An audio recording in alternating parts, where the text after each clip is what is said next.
Glenn Greenwald has finally, after numerous teases and a delay last week, released some names of specific targets of NSA surveillance as part of the programs that Edward Snowden revealed via the documents he provided to to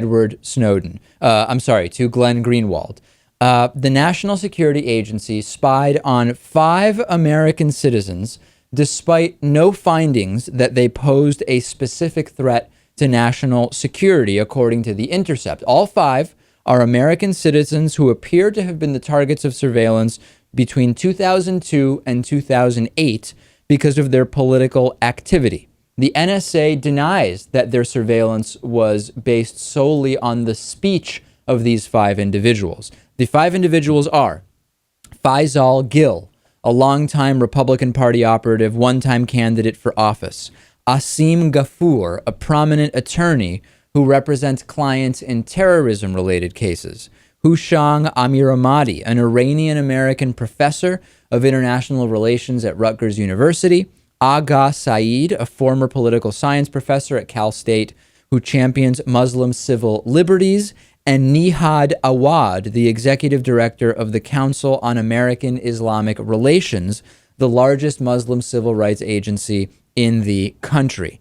The statement from the NSA says no U.S. person can be the subject of FISA surveillance based solely on First Amendment activities, such as staging public rallies, organizing campaigns, writing critical essays, or expressing personal beliefs.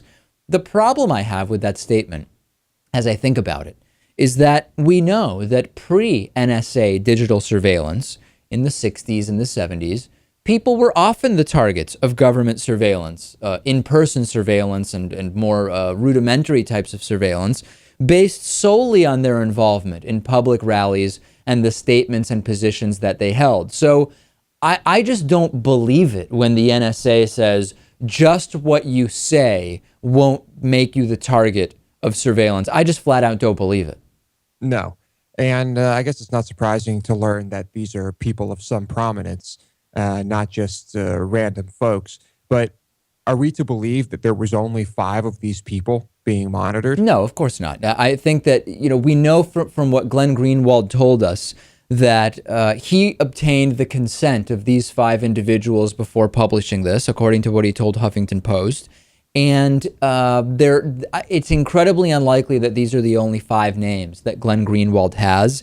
I predict that this will not have legs for a couple of reasons. Number one, this specific program under which these 5 individuals were surveyed ended, or appears to have ended, in 2008. And that, in conjunction with the fact that you can't directly tie this to Obama the way most pseudo scandals need to be tied these days, will mean that Republicans won't care about it at all. I doubt that this is going to become the huge blockbuster bombshell that some were hoping it would be.